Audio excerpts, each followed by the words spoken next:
This is the last night of our study of the wisdom literature, and we're going to look at something called Wisdom Psalms tonight. And next week we will start the book of Daniel. So I've started working. I'm getting all revved up for the book of Daniel, so that'll be really interesting. And we're gonna dig into it in some detail. So I'll make the announcement, and we might invite a few other people and get them going with us. But anyway, that's what's coming. But tonight, the three wisdom psalms that I ask you to read, we will get started with them. As I say here, it's a sampler. What makes a wisdom psalm a wisdom psalm? I'm so glad you asked. But I thought that's probably a question I should try to answer. What makes a wisdom psalm a wisdom psalm? And if you were to dig into this topic, you would find that different scholars include different psalms in their list. It's not crystal clear, 100% the same way in everybody's mind. But this is what makes a wisdom psalm a wisdom psalm. These characteristics. First of all, wisdom psalms are about Torah. That's the Hebrew word for God's law or instruction. And I do want to emphasize that when we think of law, Torah, we often think like the legal material we find in the book of Deuteronomy and parts of the book of Exodus, the book of Leviticus. But Torah is a much bigger concept. It's broader. So much of what we need to think about when thinking about wisdom literature in relation to the law then would be instruction.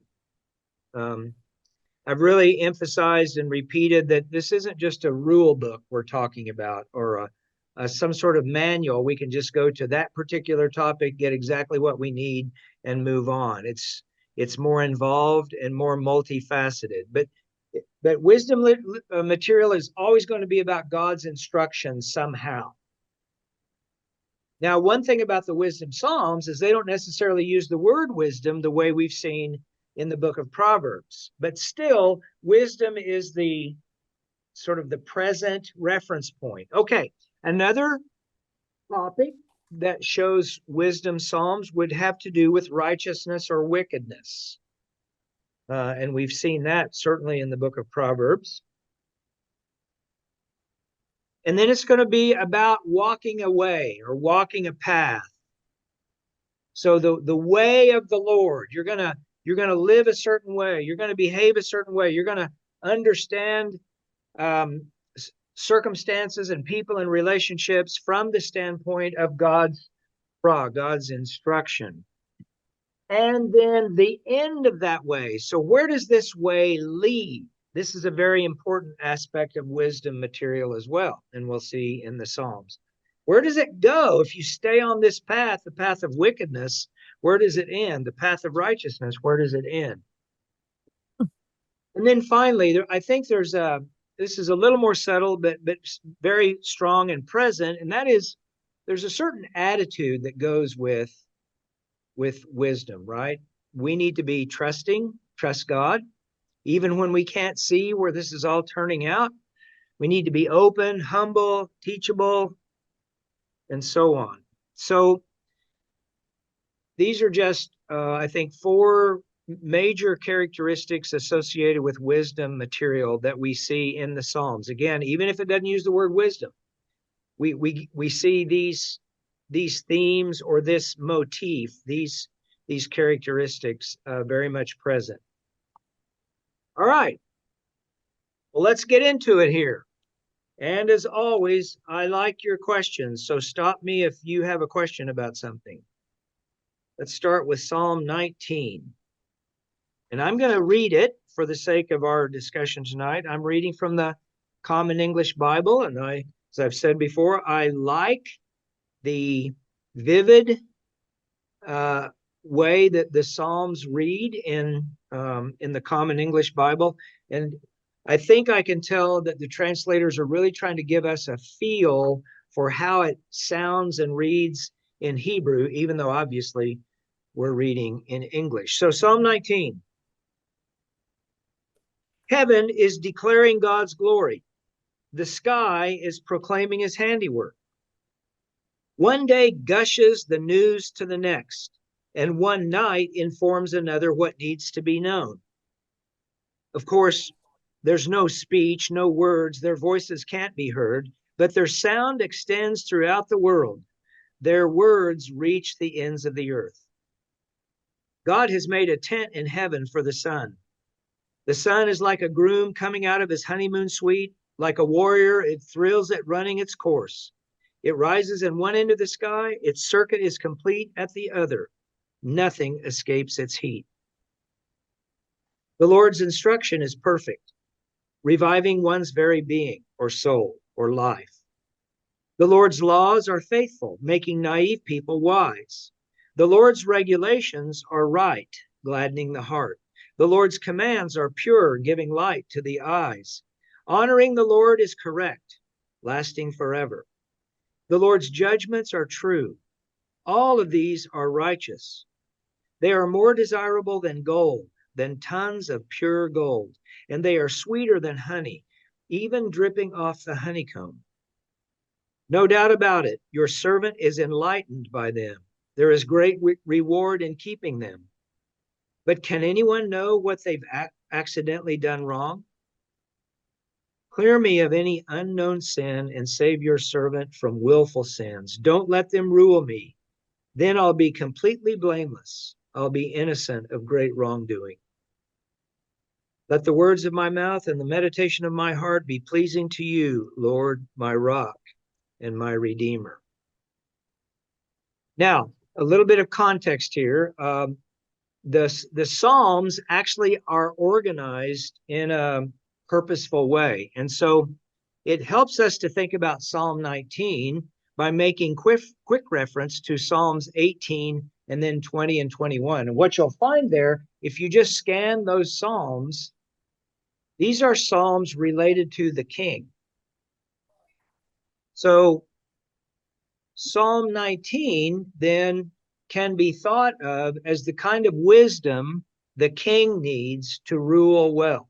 Now, it's not limited to just kings, but given its situation, where it's placed in the Psalter, in the book of Psalms, scholars, commentators tend to make this point that if we look at the context of other Psalms around this particular one, we're going to do this again with Psalm 91, we see that, oh yeah, so here we're really talking about wisdom that the king needs to rule well. And that's it's not, as I say, not limited to just to kings, but it's good to know that.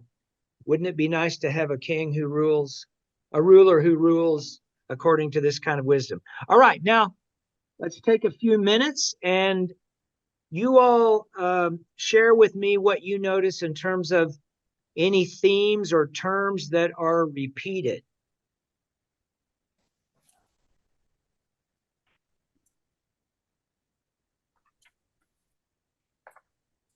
Well, the law theme, because he talks about law and then he talks about rules, which is kind of the same thing. Yeah, okay. Some versions say precepts, commandments, instructions. Yeah, good. Okay. Other terms you see repeated, or a group of terms that obviously go together. They're kind of referring to the same thing. Yeah, Joanne? Ah. Yeah, so the first 6 verses. Yeah. Yeah, good. Any others that you notice?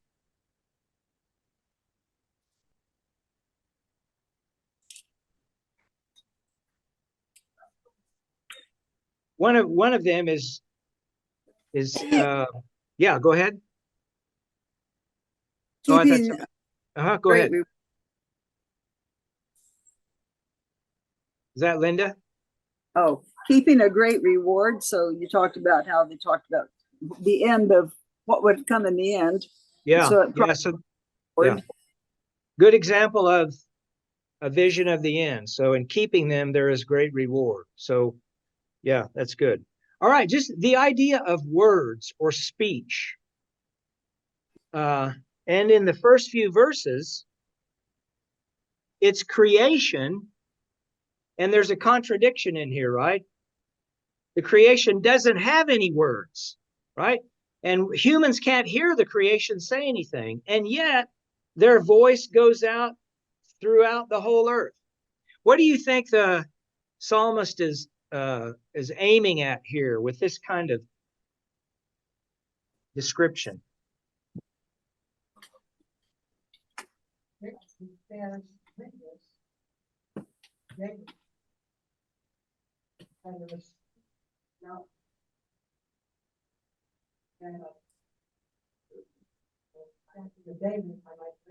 Uh-huh.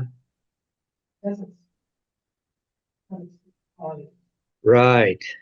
Yeah. Can you restate what she said? I can't hear what she's saying. Yeah, so the first few verses are talking about how the creation speaks about the creator, and then she used the example of the statue of David by Michelangelo. If you see it, even in a photograph, but if you see it in person, it doesn't say anything, but it speaks volumes. Joanne said, "Yeah, yeah, That's similar to that story about Jesus, about, if somebody is silent, then the stones will speak. yeah, right." There's a kind of a subtext here, isn't there? It seems to me, it's possible to miss. It's possible to miss what's kind of right in front of us. Now, a lot of people talk about being out in nature. They feel close to God when they're out in nature. So that's a very common kind of thing. It's often used in contrast to being in church, unfortunately. but it's true. I mean, Joni and I love the mountains. She loves the beach. I tolerate the beach, but I'm fascinated by the big water, of course. But we get in the mountains, we go hiking, and I mean, it's stunning. It is awe-inspiring. And so, words, communication, a felt reality that comes even when we're not hearing spoken words. But then we do get a lot of other words coming from God, right? The law of the Lord, etc. So, okay, so words is a theme in here, repeated. How about light?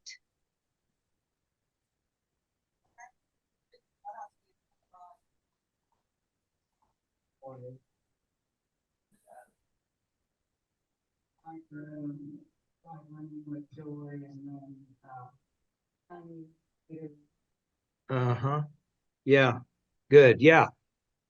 Yeah, so that gives us the emotional tone, right? When we think about law, we don't necessarily think about joy and energy and excitement. We think about rules, we think about obligations, but here what's being told to us is colored definitely by a certain sort of emotional tone that goes with it. So the sun is mentioned, and there are a lot of kind of interesting features here. The sun is mentioned, and the sun runs its course in a perfect circle, right? And of course, we know we're orbiting the sun, but in terms of how we experience sunrise and sunset, we know that everybody gets to see the sun. So in that sense, the sun is making a circle. So there's the sense of comprehensiveness. Nothing is left out. And that goes along with the idea of perfect, comprehensive, whole, complete.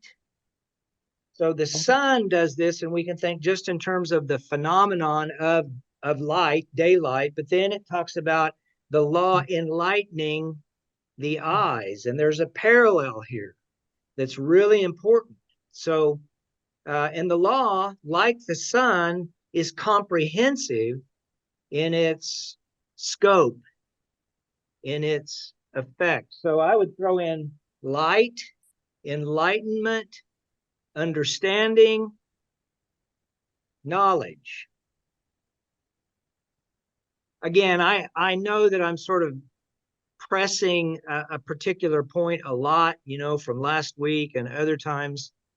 When we read these wisdom materials, particularly with the Proverbs, it's easy to turn them into advice, and we just stay right on the surface. But here again, the wisdom, in this case, the wisdom Psalms are inviting us to slow down and ponder these words and how they work with each other and reinforce certain ideas a little bit. Okay, any other repeated terms that we've missed that we should notice?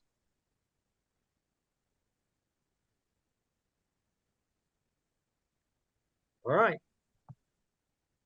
Oh, this is what we've been doing.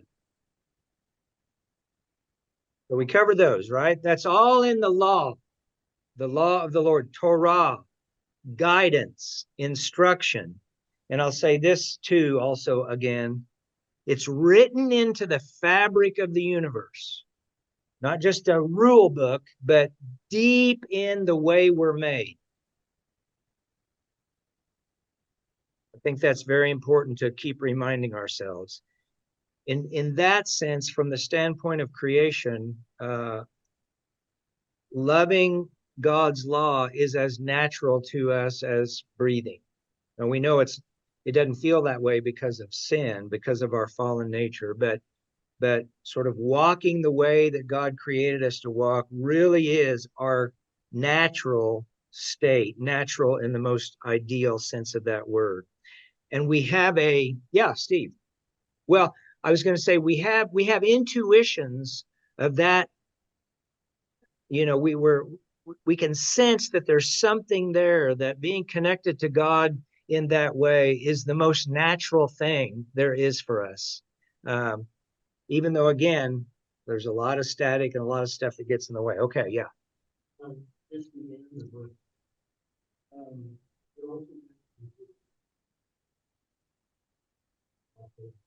Okay, and what?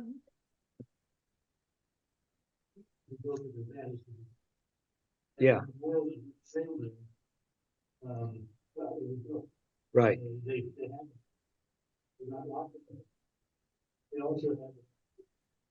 Right.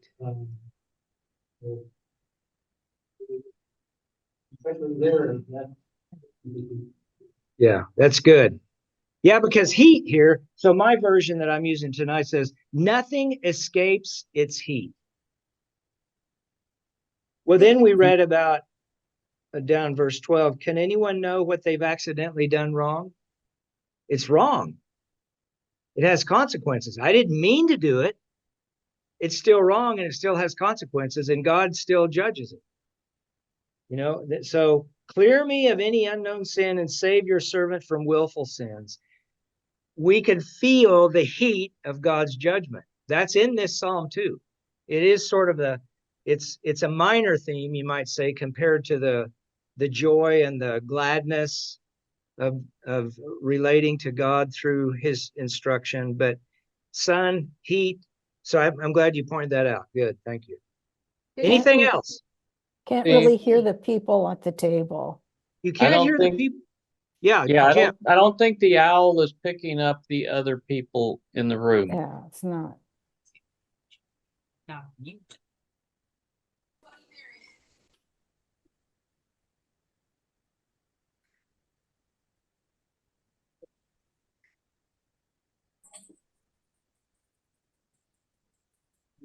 Now we can't hear him. Is he talking? I don't think we can hear him. Not hearing anything. Okay. There you are. Can you hear him now? Did you hear We that? can hear you. No, that's not true. Have one of them say something. Yeah. Yeah, Steve, you want to say something? The sun is shining brightly and it's warm outside. Yeah, That's- now we can Yeah, hear. there we go. Now we can hear. That's Okay. working. Okay, there might have been, I maybe didn't have one setting correct. I'm sorry about that, so. Hmm. I thought when I changed it one place, it changed it both places, but apparently it doesn't, or it didn't that time. Okay. Let's go on. So then, I invite us to think about what Psalm 19 is telling us that God's law, Torah, instruction accomplishes.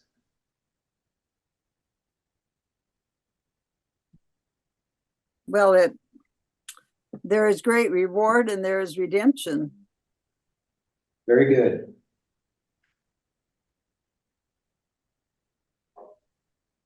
Yeah, it's really desirable, isn't it? I mean, the outcome is really desirable. And I admit to you, prepping for this session, I thought of our study of the book of James, the law of liberty, the royal law, right? This is a good picture of the law that I think for a variety of reasons, we've sort of lost track of in our culture. Law is mostly about obligation, and it's often considered a kind of unnecessary restriction. Law can be a bad thing. Nobody wants to be legalistic, and that's true. We don't want to be legalistic, but there's a value in the law, and it does bring. It's not a bunch of, it's a bunch of. It's not like payment from God. So following the law is its own reward. That'll come up again later, so I'll not get ahead of myself. Okay, so I think we've covered this. I guess let's look at that last one on there. From where does the strength come to live wisely? Again, this is a wisdom psalm, so those last few verses.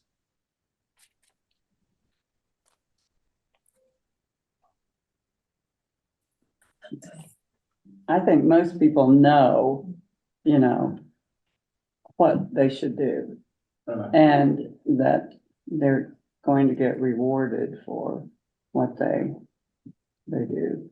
Yeah, there is a sense that we have about the right thing to do. Yeah.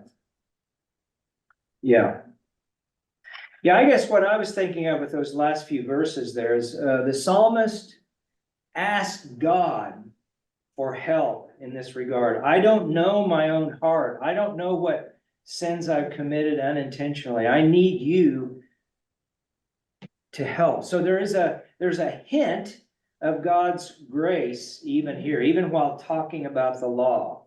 There's a reference, you might say, subtle, to grace. The psalmist depends on God for grace and help and strength to live wisely. And I think that humble, open, teachable attitude comes through here. Now, Psalm 19 is regarded as one of the Psalms of David, the king. So again, I remind us that a king who rules wisely, that's a good thing. A wonderful thing. All right, any other thoughts or questions about Psalm 19?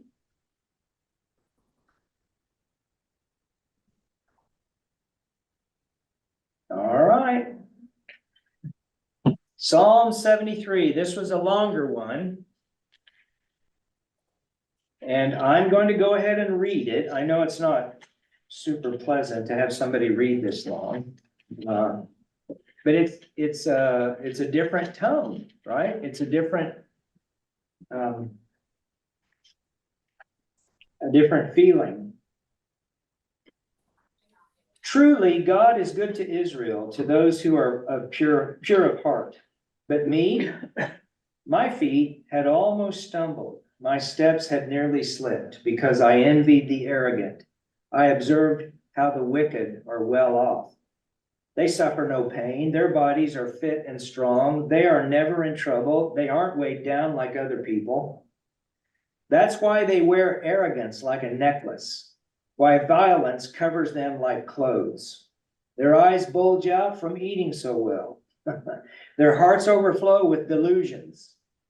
They scoff and talk so cruel. From their privileged positions, they plan oppression. Their mouths dare to speak against heaven. Their tongues roam the earth. That's why people keep going back to them, keep approving what they say. And what they say is this: how could God possibly know? Does the Most High know anything at all? Look at these wicked ones, always relaxed, piling up the wealth.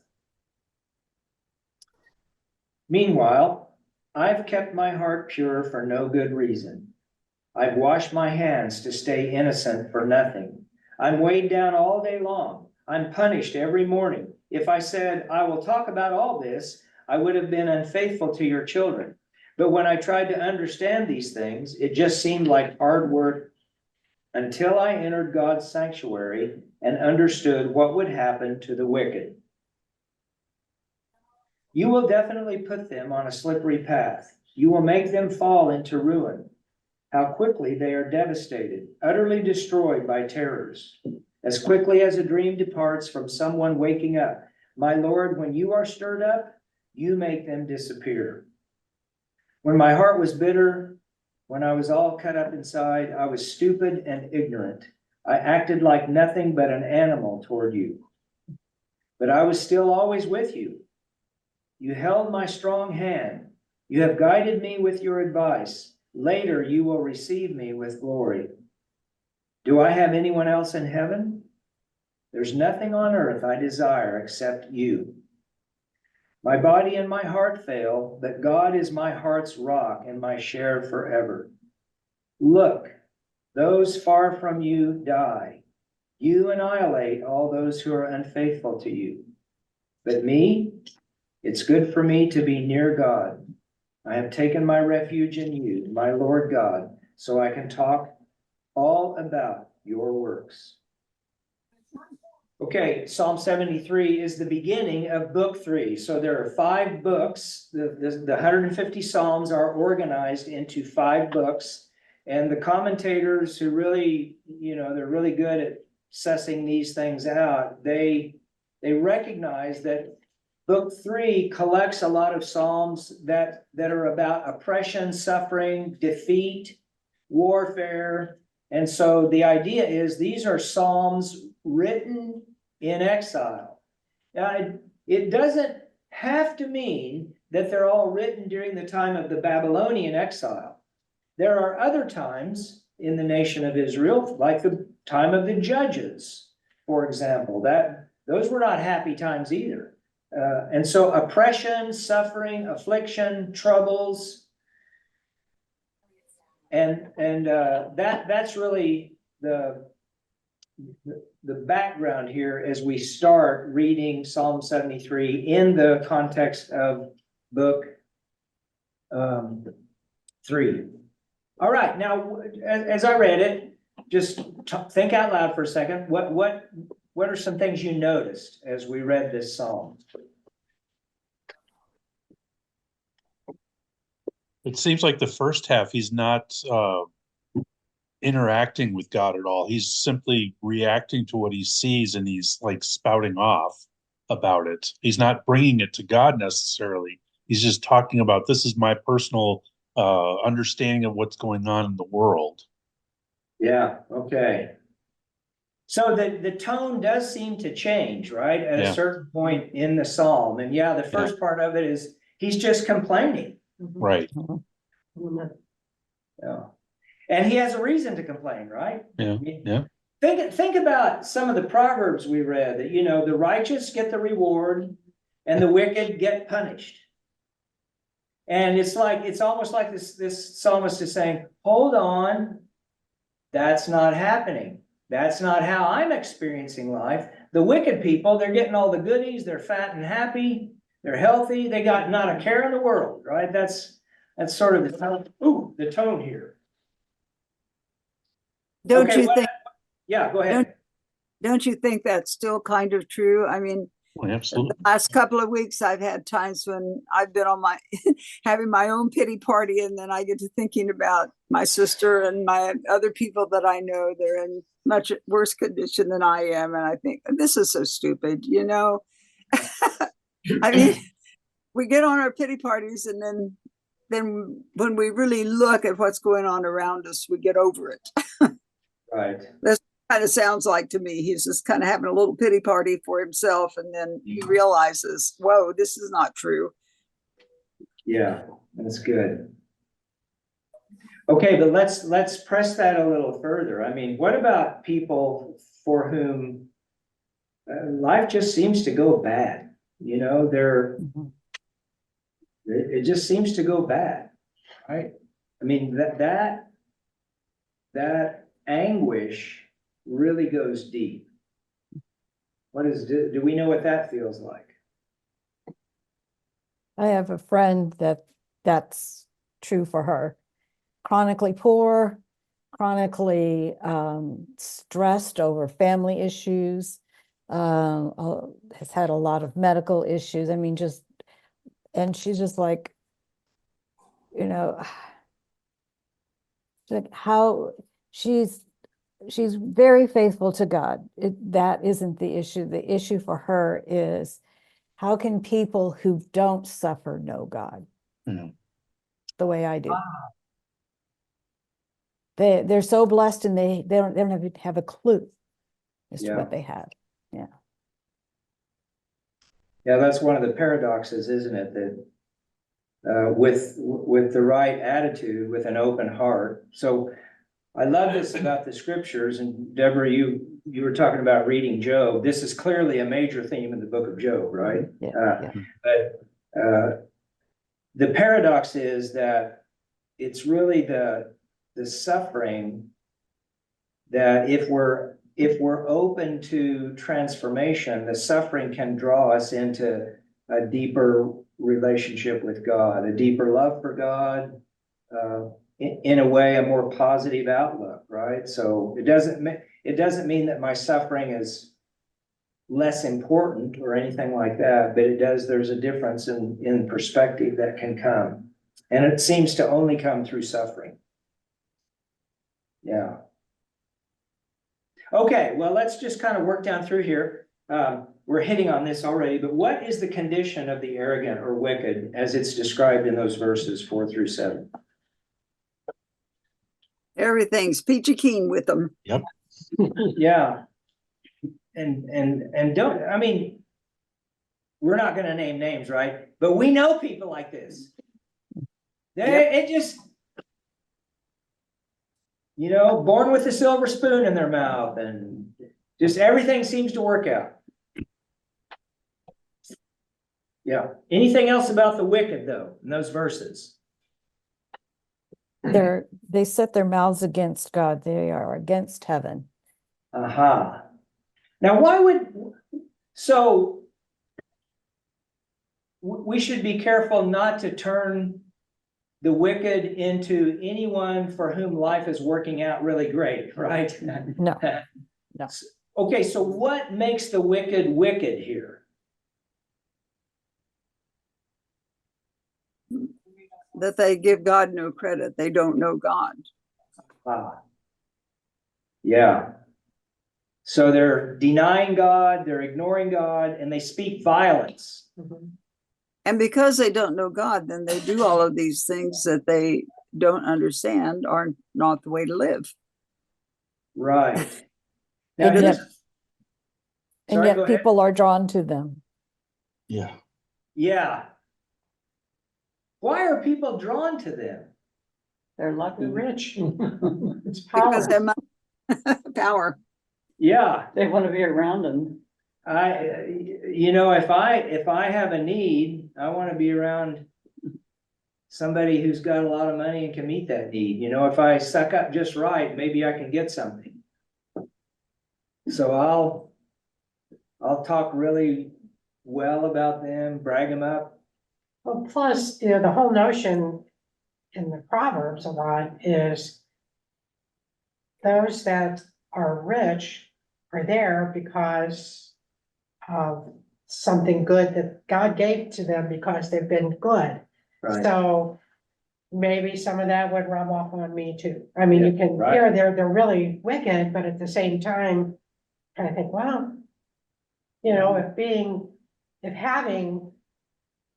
God's protection, that's the wrong word, if God's apparent, the witness of of all of this good stuff would lead one to believe that they're really okay. Even Yeah. though we know that they're Yeah. prideful and Yeah. sinful and arrogant and all of that. Yes, and if I'm following you, this is a good example of how the wise will always take a second look and a third look and do some thinking, because some of the people that this psalm is calling wicked, we might not recognize as wicked. Yeah. They clean up nice, you know, they look like fine, upstanding members of the community. So again, we're being invited not to get suspicious, but to dig a little deeper and to think about this. Not everyone, I'll say it this way, wickedness is not always easily identifiable. We don't live in a melodrama where the villain is clearly identified. We live in the real world where wickedness can look pretty good sometimes. And the wise can discern the difference. Okay, let's go on here. I think we touched on this, right? Public opinion. I got to thinking about contemporary circumstances with, you know, the power of public opinion and how, so the powerful can shape reality, but the people who have opinions about the powerful can shape the powerful, right? This is what polling does.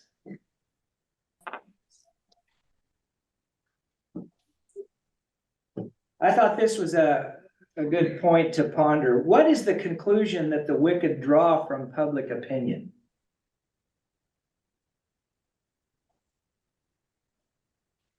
Well, it says they are always at ease. Yeah, and in verses 10 and 11, what's one of the outcomes? People turn to them and find no fault in them. They're okay people, so they must be okay people. There you go. I must really be great. I must be really smart. I must be really smart. Yeah, God doesn't seem to be punishing them, so they must be okay. there you go. That's it. It all works together this way. Now, I had this thought earlier and then didn't make it at that point. But here's something that I think is worth pondering. That I think the Bible teaches in a 1,000 different ways, probably, that denying the existence of God or the authority of God ultimately leads to the kind of wickedness that we see with violence and other things. In other words, if I deny that there is a God to whom I'm accountable, I might believe in God, but think that God, you know, is going to leave me alone, or I can do what I want.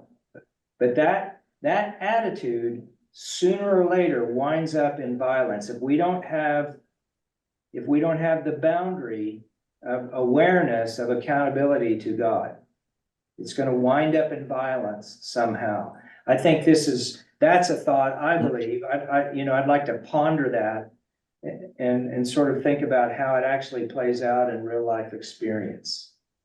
Even if it doesn't end up in violence, it's hurting somebody. Mm-hmm. And if you're having fun, what do you care? Right. Yeah. Yeah. Well, the Yeah. American way is self first. Yeah. You know, our culture, it promotes all of this. You know, you need to work hard, get money. If you're doing things right, you'll succeed this way, that way. And you put yourself first. And when you put yourself first, others get hurt. You have to hurt others in Yeah. order to do that. So, Yeah. Yeah. So the violence, whether it's overtly physical violence or whether it's harm in other ways, that's inevitable once people stop acknowledging God's number one place. I think that it's so, when I say that to this group, and you know, I think it's all just readily apparent and all that. I think this is one of those points that has levels of meaning that it starts to kind of shake me up a little bit about what that means for our world. And of course, I think in some ways we're seeing it every day. All right. How does it feel to watch the wicked prosper? Oh my goodness. Okay. How does it feel to watch the wicked prosper? Sometimes it's very discouraging. Yeah, it's maddening. Creates jealousy. Yeah.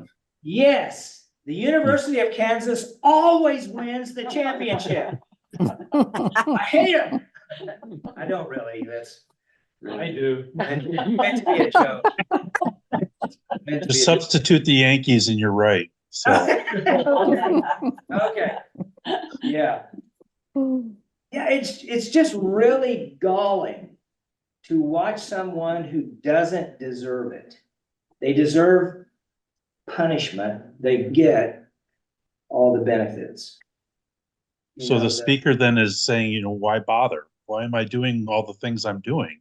Why worship God? Why am I living this, you know, life that's on the straight and narrow? And you've got all these others that are not following God, and look at them. They're better off than me. Right. That's I think that's the anguish we feel in Yeah. some way or another.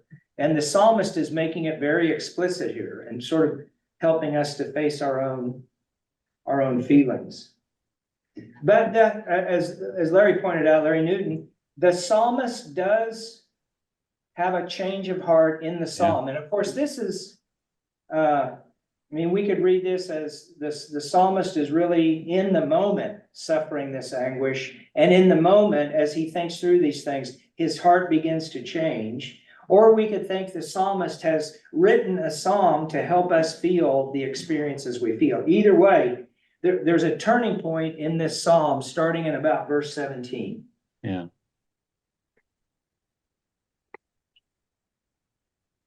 And what starts to change his heart? I think he's Goodness of turning, God. yeah, he's turning to God and then realizing that the fortunes are turning eventually. He just needs to be patient. Yeah. Yeah, so my version says until I entered the sanctuary, right? Yeah, So yeah. this could be very literally going into, now if they're in exile, this is not the sanctuary of the temple, but going into Right. some kind of shrine or sanctuary of some kind set up. Or we could push it a little further. When I enter into the presence of God again, the perspective starts to change. The Right. circumstances haven't changed. The wicked are still wicked. They're still prospering. The circumstances don't change immediately. What changes is my perspective. When I Yes. enter into the presence of God, I start to see things differently. And that's why I threw in, verses 21 and 22, self-understanding. I'm beginning to get a sense of what's going on in my own heart. Now, notice the change of focus. The psalmist stops looking at circumstances out there and begins to check the contents of his own heart. He Yeah. also switched from looking at how the wicked are now and how everything looks now, and then how things will look in the end. Yeah. He makes that also. Yeah. Yeah. And this is really so important, I think, because of the way God is, God's nature. God is a just and holy God. God is also a loving, merciful, compassionate God. So we can trust that God in the end to right the wrongs, to bring about justice and restitution and everything that needs to happen. And we can trust that God to work it out, even if I don't ever get to see it, in my lifetime, right? We can trust this God ultimately in the end to work it out. All right, let's press on here. I hope you can see why these Psalms are thought of as wisdom Psalms, because there is a kind of perspective here that goes along with how wisdom is described in Proverbs and elsewhere. And then, of course, the final conclusion. That's the end that Linda was referencing there, right? The wicked Right. aren't going to get out of anything. None of us gets out of anything, right? Right. Okay, there's a really, now I'm gonna steal from an Old Testament scholar named J. Clinton McCann. And there's the source, but he shows the beauty of the structure of this psalm. So there's a problem stated and there's a solution stated. So if you look at verses 1 through 12, there's the problem stated. If you look at verses 18 through 28, there's the solution. And he says, now he's thinking in terms of the Hebrew here. He says the problem is stated in 12 lines, excuse me. The problem is stated in 12 lines, described. And 3 of those lines are about the plight of the psalmist in stating the problem. And 9 of those lines are about the prosperity of the wicked. This is a beautiful kind of symmetrical structure. So this is an example of how these psalm writers, these are really smart people who have thought through not only the content, the concepts that they want to communicate, but a vehicle very artistically to help them communicate these truths. So plight of the psalmist, 3 lines, prosperity of the wicked, 9 lines. And then we have the turning point right in the middle, verses 13 through 17, right? When I enter into the sanctuary, my perspective begins to change. And then we have the solution, also 12 lines. And here the plight of the wicked is 3 lines, and the prosperity of the psalmist or the righteous is 9 lines. Now, if we were all really good at Hebrew, we could see that probably pretty clearly, but I am not. So I'll leave it to the rest of you. But I just found that a good way of reminding us that it isn't just the words on the page and the concepts being delivered here. There's emotional tonality, there's beautiful artistry, there's this kind of symmetry, this sort of balance by itself communicates something about the wisdom of God. God is not chaotic and out of control. Yeah. Well, just 12 is a pretty important. There you number. go. There you And go. 2 12s is an even Yeah. more important. And then there's 3, and then there's 9, which is 3 threes. So we'll leave it at that. All right. Okay, we're just kind of running out of time here, but let's turn to Psalm 91, another wisdom psalm. Now, we talked about book 3, so that's Psalm 73. Now 91 sits also in a specific location, and it's early in book 4. And the scholars tell us that the collection of Psalms in book 4 is in response to the exile.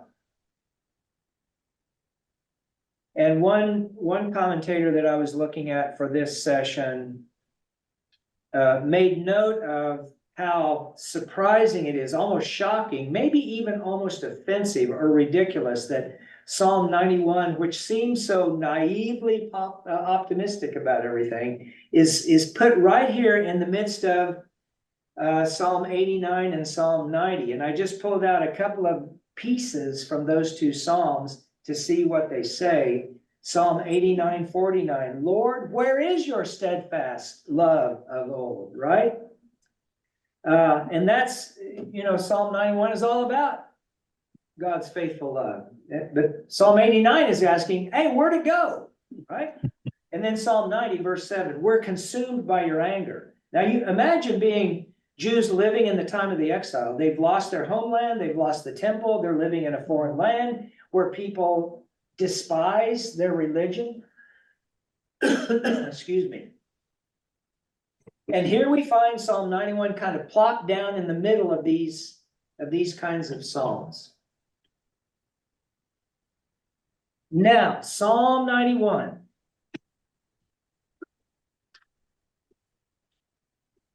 And you can be glad I didn't try to do Psalm 119, which is a wisdom psalm, but okay. If you're familiar with Jim and Elizabeth Elliot, I don't know if that name rings any bells. He was a missionary who tried to reach out to the Auca Indians. This is a long time ago, back in the 50s, and he and I think two of his missionary colleagues were murdered by this tribe. And Elizabeth, his widow, wrote a book entitled In the Shadow of the Almighty. And it's taken from Psalm 91. That's an interesting story that we'll have to leave aside, but that's how it starts. So I'll read Psalm 91 now. Living in the Most High's shelter, camping in the Almighty's shade, I say to the Lord, you are my refuge, my stronghold. You are my God, the one I trust. God will save you from the hunter's trap and from deadly sickness. God will protect you with his pinions. You'll find refuge under his wings. His faithfulness is a protective shield. Don't be afraid of terrors at night, arrows that fly in daylight, or sickness that prowls in the dark, destruction that ravages at noontime. Even if 1,000 people fall dead next to you, 10,000 right beside you, it won't happen to you. Just look with your eyes, and you will see the wicked punished. Because you've made the Lord my refuge, the Most High, your place of residence. No evil will happen to you. No disease will come close to your tent. Because he will order his messengers to help you, to protect you wherever you go. They will carry you with their own hands so you don't bruise your foot on a stone. You'll march on top of lions and vipers. You'll trample young lions and serpents underfoot. God says, because you are devoted to me, I'll rescue you. I'll protect you because you know my name. Whenever you cry out to me, I'll answer. I'll be with you in troubling times. I'll save you and glorify you. I'll fill you with old age. I'll show you my salvation. Now, most versions of the Bible do a good job of trying to offset sections. So if your Bible does this, you'll notice that there's a gap on the page between verse 2 and verse 3. Does yours do that? Not all do. I think maybe yours does. Mine does. Mine does have a space. Mine So is, some do and some don't. mine is between 1 and 2. Aha, okay. Now this is a difference of, you know, you're always going to get this kind of scholarly divergence on how to do these things. So on mine, it's between verse 2 and verse 3. But the point here that I want to get across is, so the first verse or the first two verses are sort of like a section within the psalm. And then verse 3 through verse 13. And then another gap on the page. Does that fit with yours? Mine got between 8 and I 9. do too. I have Uh-huh, yeah, that six. also makes sense. Yeah. Linda? Mine has one between 6 and 7 also. Okay, yeah. Yeah. So again, we get variety here. The translators get some variety, but still we're seeing it's they're recognizing these sections in this psalm, and the sections, you know, there's a turn here, a change that we know. And then verses 14 through 16 by themselves. Right. Okay. Mm-hmm.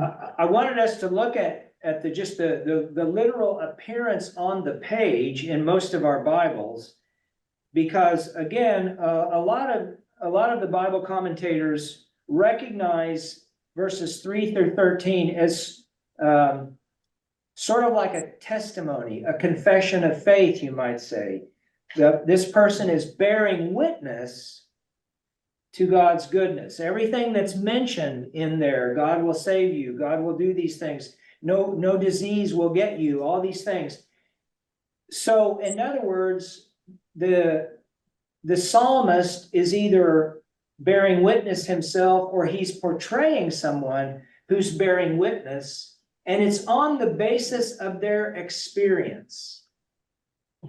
This isn't just a kind of made up idea. You know, this isn't just happy talk, just positive thinking. This is based on real experience in the middle of suffering and exile. Once again, this kind of joyous, confident statement of faith about the goodness of God from personal experience. But it's more than that, though. You know, it's like if you're in battle, the people around you are going to die, but you're going to be saved. You know, you won't get sick. How can you not see, you know, the feeling of invincibility or something like that in some of those statements? Right. Yeah, that's a good, glad you made that observation, because this is where we ask the question, does the psalmist really want us to take this with a kind of surface level literalism? It is exaggerated language, right? You know, 10,000 will die right beside you, but you're not going to die. I mean, there's no guarantee if somebody's going into a battle, there's no guarantee that one of us will live and the other won't. So again, it pushes us to think, well, what is he saying then? He's using this as exaggerated language. What is he saying then? That he'll be with you wherever you are, in whatever Yes. situation. Yes, and that he's good. God is good, and that here's where we start to get the hint, the suggestion that you know, death doesn't get the last word here, right? So, but there is a kind of reckless abandon. Yeah. When Especially we have this, speaking to people who are in exile. exactly. Yeah, so to get to my point here, how much danger is mentioned in this psalm? A lot. So there's military danger, there's battle danger, there's sickness danger, there's all kind of danger. So God isn't protecting someone from the risk. Again, wisdom draws us into a kind of confidence that is not rattled by a change in circumstances. It does not mean that we don't have feelings. This isn't stoicism, right? This isn't stiff upper lip. This is a radical trust in the goodness of God while the danger is all around us. And we see from other Psalms that sometimes the psalmist doesn't feel that way. You know, he's deeply troubled. He's upset. We need to keep that in mind too. All right, how much danger? A lot of danger. And the source of confidence here is really the living God. And the psalmist knows that God closely. And it's the knowledge of God that makes the difference. It's not my attitude, my courage. It's actually knowing the God who gives me courage or hope or confidence. Now, one of the commentators made note of the fact that some people, and you know, like in the Middle Ages, people going into battle would write out this verse about 10,000 dying, and you know, like an amulet, like a little good luck charm, and they would put it in a little pouch someplace on their body and carry that into battle with them. Well, that isn't what this is. This is not a good luck charm, right? Again, this is about wisdom, the kind of wisdom that helps us see God as God really is, not comprehensively, but what we know of God, we know to be true. So it's not really, we can't turn these verses into little sayings that are like good luck for us. Bad things can happen to anybody. And then in verses 14 through 16, God gets the last word. And what is that word? I really like the way the Common English Bible put it, but what's the last word from God? Salvation. Yeah. I'll rescue you. I'll protect you. I'll answer. I'll be with you. I'll save you. I'll fill you. I'll show you.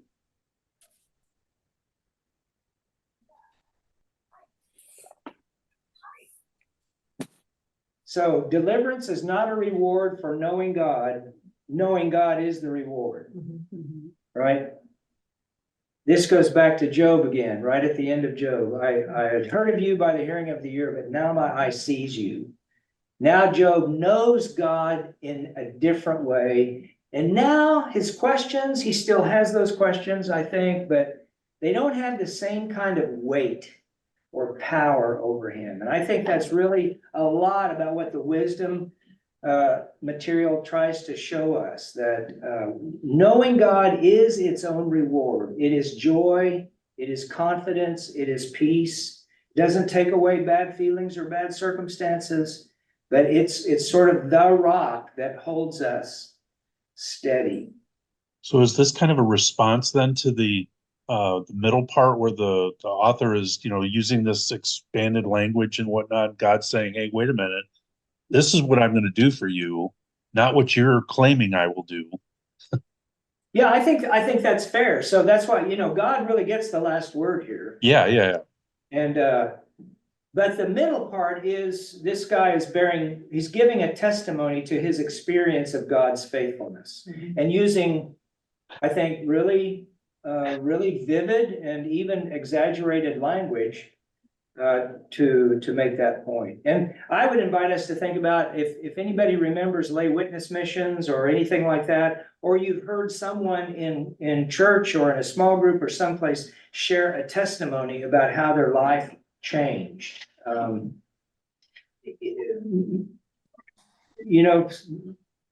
Sometimes the language is very, very vivid and dramatic because the change is that dramatic. So they're bearing witness to a certain kind of experience with God. I grew up in church. My experience, I've had a lot of really good experiences, but I don't have anything quite as dramatic as some of those testimonies I've heard. And I think in this psalm, we're getting a picture of some sort of experience that was pretty dramatic. Yeah.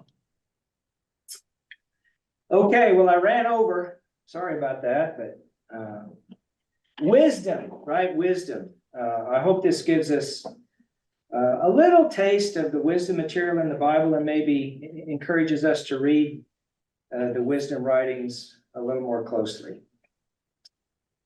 All right, friends, we'll see you next week with the book of Daniel. How much should we read? Oh, how much of Daniel should you read? If you can read all of Daniel, that would be great. If you can't read all of it, read the first 6 chapters, if you can read that much. First 6 chapters.